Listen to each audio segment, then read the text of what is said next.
Microbiology में हम क्या देखेंगे? जीवाणु, विषाणु, प्रोटोजोआ और फफूंद, इनके बारे में सामान्य जानकारी देखेंगे और इनसे होने वाले जो रोग हैं उनके बारे में भी यहाँ पर देखेंगे। जैसे विषाणु से क्या रोग होते हैं, जैसे विषाणु से पशुओं में खुरपका मुंहपका रोग होते हैं, और सब्जियों में पीला मोज़ेक होता है, और भी कई रोग होते हैं। और इसके बाद में तंबाकू में भी पीला मोज़ेक होता है विषाणु से। अब जीवाणु से जैसे पशुओं में भी कई रोग होते हैं, फसलों में भी कई रोग होते हैं, ठीक है। फिर जैसे पशुओं में बात करें तो लंगड़ी रोग है, और इसके बाद में गलघोंटू है, कई सारे रोग होते हैं। ऐसे फसलों में भी बहुत सारे रोग होते हैं। अब फफूंद से भी बहुत सारे रोग होते हैं, जैसे आलू में अगेती झुलसा, पचीती झुलसा, ये सारे जो है रोग फफूंद के कारण होते हैं। तो चलिए अब हम स्टार्ट करेंगे कृषि विज्ञान का 13 अध्याय। क्या करेंगे? कृषि विज्ञान का 13 अध्याय। और 13 अध्याय में हमारे सामने है माइक्रोबायोलॉजी। क्या है? माइक्रोबायोलॉजी। माइक्रोबायोलॉजी का मतलब क्या होता है कि वह विज्ञान जिसमें सूक्ष्म जीवों का अध्ययन किया जाता है, माइक्रोबायोलॉजी या सूक्ष्म जीव विज्ञान कहलाता है। अब देखेंगे आपके सामने जो है पहला प्रश्न है बहुविकल्पीय प्रश्न में, और पहले प्रश्न में हमसे क्या पूछा गया है कि एड्स के उत्तरदायी विषाणु है एडिनो विषाणु। HIV का नाम सुने हो? HIV एड्स एक मनुष्य में होने वाली एक बीमारी है, ठीक है। तो वो बीमारी को फैलाने वाला एक वायरस होता है और उसका नाम क्या है? एडिनो विषाणु। क्या है? एडिनो विषाणु। फिर इसके बाद में हमारे सामने अगला जो है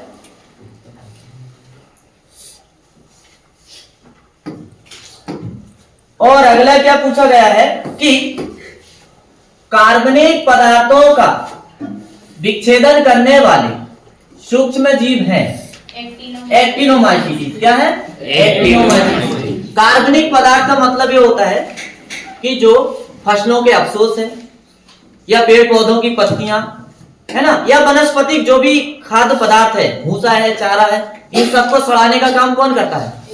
एक्टिनोमाइसीटी। जैसे जीवाणु होता है, विषाणु होता है, प्रोटोजोआ होता है, ऐसे ही एक एक्टिनोमाइसीटी जो सूक्ष्म जीव होता है जो कार्बनिक पदार्थों को क्या करता है? सड़ाने का काम करता है। जिब्रेलिन हार्मोन किस कवक से प्राप्त होता है? जिब्रेला फ्यूजिकोराई। जिब्रेला फ्यूजिकोराई। और जिब्रेला फ्यूजिकोराई एक फफूंद है। क्या है? फफूंद है। जिब्रेला फ्यूजिकोराई क्या है? फफूंद है। विषाणु किस न्यूक्लिक अम्ल के बने होते हैं? DNA और RNA एवं प्रोटीन के। किसके? प्रोटीन के। DNA एवं RNA और प्रोटीन के, यानी आंसर क्या है? डी। यही है आंसर। क्या है? डी। विषाणु मतलब समझते हैं, मैंने बताया ये एक सूक्ष्म जीव है, एक कोशिकीय जीव है। कैसा जीव है? एक कोशिकीय। और ये जो है कभी कभी मनुष्यों में या पेड़ पौधों में या जानवरों में बहुत सारे बीमारियों को भी ये फैलाता ही नहीं। जैसे मैंने FMD के बारे में बताया, खुरपका मुंहपका, पशु प्लेग है, ये कौन फैलाता? विषाणु। और कौन सा विषाणु है? OAC एक विषाणु होता है जो पशु में FMD फैलाता है। इसके बाद में क्या दिया है? नीले हरे शैवाल कहलाते हैं साइनोबैक्टीरिया। अब नीले हरे शैवाल साइनोबैक्टीरिया कहलाते हैं। शैवाल मतलब काई होता है, जो आपने नदी नाले में देखे होंगे कि वो हरी हरी जो परत जमी रहती है ना, यस सर, वो ये शैवाल है ना, उसको काई बोलते हैं। फिर इसके बाद में क्या दिया है? विषाणु की प्रकृति होती है, कैसी होती है? निर्जीव कण। अब निर्जीव कण का मतलब क्या होता है कि यह वह कण होता है जो किसी जीव के ऊपर जाता है या उसके अंदर प्रवेश करता है तभी सक्रिय होता है, नहीं तो जैसे खालिस्तान भूमि में पड़ा है तो उसमें ये अपनी क्रिया नहीं दिखाता। ये सजीव के अंदर यदि कोई कारणवश चला जाए, जैसे मान चलो विषाणु यहाँ पड़ा है तो यहाँ कुछ नहीं कर रहा वो खालिस्तान में, लेकिन यदि धोखे से हानिकारक है और हमारे शरीर में घुस जाए तो बहुत सारी बीमारी हमको क्या कर देगा? फैला देगा। इसीलिए इसे क्या बोलते हैं? निर्जीव कण बोलते हैं। क्या बोलते हैं? निर्जीव कण, क्योंकि एक दूसरे के ऊपर अपना जीवन निर्वाह करता है। फिर इसके बाद में दिया है नाइट्रोजन स्थिरीकरण के बारे में क्या दिया है, इसके बारे में नाइट्रोजन स्थिरीकरण। नाइट्रोजन स्थिरीकरण के बारे में क्या दिया, नाइट्रोजन स्थिरीकरण में निम्नलिखित में से कौन सा शैवाल लाभदायक है? नॉनस्टॉप, एनाबीना एवं नॉनस्टॉप। ये दोनों जो है भूमि में पाए जाते हैं। ये दोनों क्या करते हैं? भूमि में पाए जाते हैं। और भूमि में पाए जाते हैं और क्या काम करते हैं? वातावरण में जो नाइट्रोजन फैली है ना 78%, उसको अवशोषित करके और भूमि में छोड़ते हैं। और वही छूटी हुई नाइट्रोजन को फिर पेड़ पौधे अपने जड़ों के माध्यम से लेते ही नहीं। हाँ, निम्नलिखित में से किसमें प्रोटीन अधिक होता है? किसमें होता है? क्लोरेला। और एक क्लोरेला क्या है? एक शैवाल है। क्या है? एक शैवाल की किस्म है। कवक होते हैं परजीवी। परजीवी का मतलब क्या होता है कि ऐसा जीव जो दूसरे के ऊपर अपना जीवन पूरा निर्वाह करता है। ऐसा जीव जो दूसरे के ऊपर अपना जीवन क्या करता है? निर्वाह करता है। तो ऐसे जीवों को क्या बोलते हैं? परजीवी। शैवाल होते हैं स्वयंपोषी। कैसे होते हैं? स्वयंपोषी क्यों होते हैं? क्योंकि शैवाल आपने देखे होंगे जो पानी के ऊपर जो काई जमी रहती है ना, वो हरी रहती है और वही शैवाल है।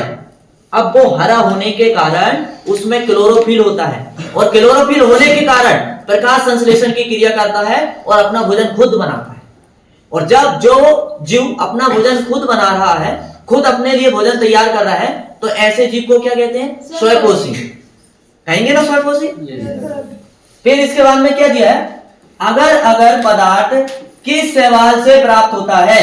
जेलिडियम एवं ग्रेसिलेरिया। किसके द्वारा? जेलिडियम एवं ग्रेसिलेरिया के द्वारा। मच्छरों को नष्ट करने में कौन सा शैवाल बहुत उपयोगी है? कौन सा है? कारा। एक शैवाल की एक किस्म है कारा।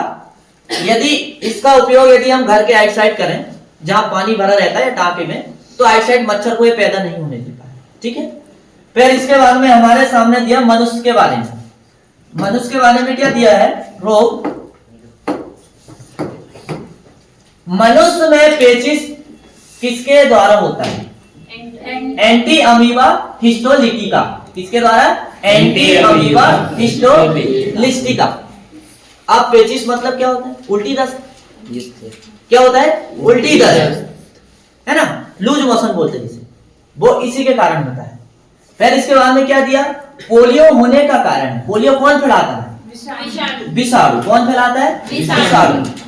प्रतिजैविक पेनिसिलिन प्राप्त होता है किससे? कवक से होता है। और कवक का क्या नाम है? Penicillium notatum. क्या है? Penicillium notatum. और इस कवक की खोज अलेक्जेंडर फ्लेमिंग ने 1928 में की थी। कब की थी? 1928। किसने की थी? अलेक्जेंडर फ्लेमिंग ने। 2 क्लास पीछे अपन ने अलेक्जेंडर फ्लेमिंग के बारे में भी देखे है ना। प्रारंभिक जैव रसायन में आपको पढ़ने को मिला था कि भैया पेनिसिलिन की खोज किसने की? पेनिसिलिन की खोज अलेक्जेंडर फ्लेमिंग ने की थी। कब की थी? 1928 में। फिर क्या दिया है? निम्न में से कौन सा जीव मनुष्य के लिए लाभदायक है? कौन सा है? Streptococcus lactis. अब ये स्ट्रेप्टोकोकस लैक्टिस का क्या काम है? ये क्या काम करता है? दूध को जमाने में मदद करता है। जैसे आपने दूध लाके रखे, लगा के लाके रखते हो घर पे, तो ये जो जीवाणु है वातावरण में फैला हुआ रहता है। और जैसे ही दूध आप रखते हो खुला, तो ये वातावरण से आपके दूध के संपर्क में आ जाता है। और दूध के संपर्क में जैसे ही आता है, दूध की जो मिठास रहती है लैक्टोज, उसको तोड़ देता है और उस मिठास में क्या कर देता है? लैक्टिक अम्ल पैदा कर देता है। और लैक्टिक अम्ल पैदा होने के कारण दूध में खट्टापन आ जाता है। और जैसे ही दूध में खट्टापन आया, और दूध कैसा होता है? फट जाता है। मतलब क्या होता है? दूध जम जाता है। और दूध से फिर क्या बन जाता है? दही बन जाता है, जिसे आप क्या कहते हैं? भौतिक परिवर्तन कहते हैं। क्या कहते हैं? भौतिक परिवर्तन कहते हैं। कहते ही नहीं। तो दूध से दही बनाने का काम इसी का रहता है, स्ट्रेप्टोकोकस लैक्टिस का। किसका रहता है? स्ट्रेप्टोकोकस लैक्टिस का। फिर क्या दिया है? निम्नलिखित में से कौन सा जीवाणु जल को विषैला बना देता है। Vibrio cholerae. विब्रियो कोलेरी, ये एक किसकी जाती है? जीवाणु की। और ये क्या करता है? जल को विषैला बना देता, मतलब उसमें टॉक्सिक पैदा कर देता है, एसिड पैदा कर देता है, टॉक्सिक एसिड। फिर क्या किया है? चावल से मदिरा बनाने में निम्नलिखित कवक का उपयोग होता है। एस्परजिलस ओराइजी, किसका होता है? Aspergillus oryzae. निमोटोड का उदाहरण है। निमोटोड इनमें से कौन सा है? एस्केरिस। क्या है? एस्केरिस। नेमेटोड को सूत्रकृमि बोलते हैं। क्या बोलते हैं? सूत्रकृमि। और ये सूत्रकृमि जो है फसलों में और मनुष्यों में बहुत सारे रोग फैलाते हैं, इसलिए इस पाठ में दिया हुआ। सूक्ष्म जीव का मतलब क्या होता है? जो हमारे वातावरण, जल में, भूमि में पाए जाने वाले छोटे छोटे जीवों का क्या होता है? अध्ययन होता है। ठीक है, सूक्ष्म जीव का, सूक्ष्म जीव विज्ञान का मतलब यही होता है कि नहीं? फिर क्या दिया है? प्रोटोजोआ होते हैं, एक कोशिकीय परजीवी होते हैं। क्या होते हैं? एक कोशिकीय परजीवी होते हैं। अर्गट नामक औषधि प्राप्त होती है, किससे होती है? क्लेबीसेप्स परप्यूरिया, किससे होती है? क्लेबीसेप्स परप्यूरिया से अर्गट नामक औषधि प्राप्त होती है। साइनोबैक्टीरिया होते हैं। क्या होते हैं? नीले हरे शैवाल। नीले हरे शैवाल। साइनोबैक्टीरिया किसके उदाहरण है? नील हरे शैवाल। और ये शैवाल कहाँ पाए जाते हैं? नदी नाले में पाए जाते हैं कि नहीं? पानी के ऊपर, पानी के ऊपर आपने देखा होगा वो काई जमी रहती है, वो शैवाल ही है। पर क्या होता है? ये शैवाल जो है नाइट्रोजन की बहुत अधिक मात्रा को एकत्रित करता है। तो पता है धान के खेतों में इसको नाइट्रोजन की पूर्ति करने के लिए उपयोग करते हैं। समझ में आया? इसलिए लाभदायक है। अब इसके बाद में क्या दिया है? 23वां प्रश्न देखेंगे। क्या दिया 23वां प्रश्न में?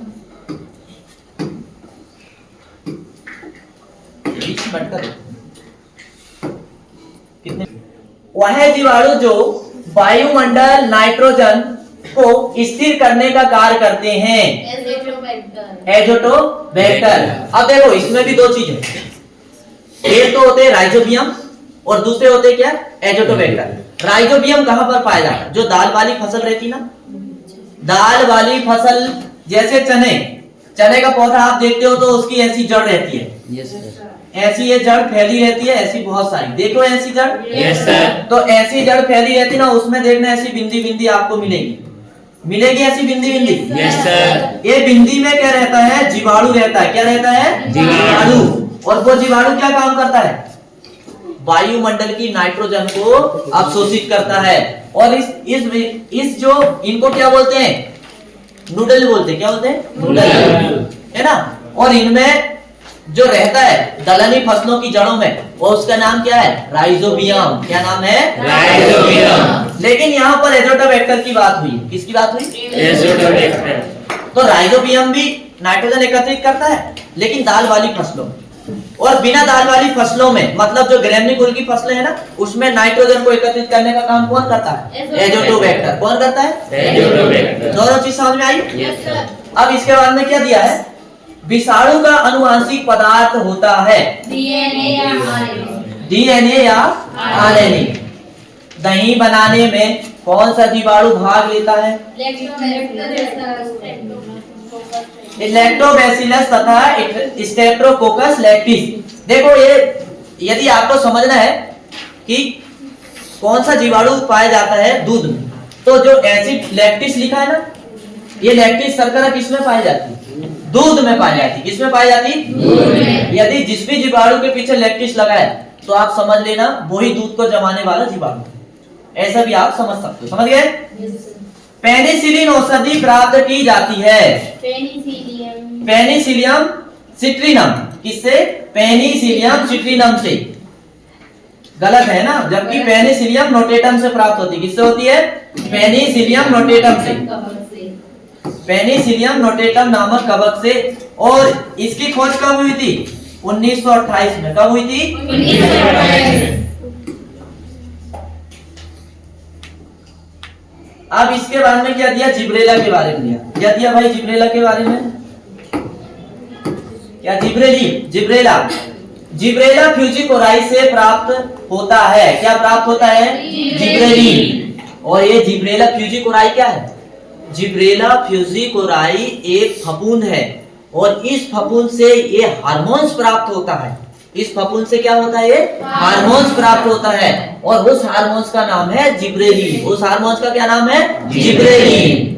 फिर इसके बाद में क्या दिया? लेमेरिया शैवाल से निष्कर्ष किया जाता है, मतलब आयोडीन। लेमेरिया शैवाल से क्या निकाला जाता है? आयोडीन। वो सोडियम लगा है ना, गलत। क्या है? आयोडीन।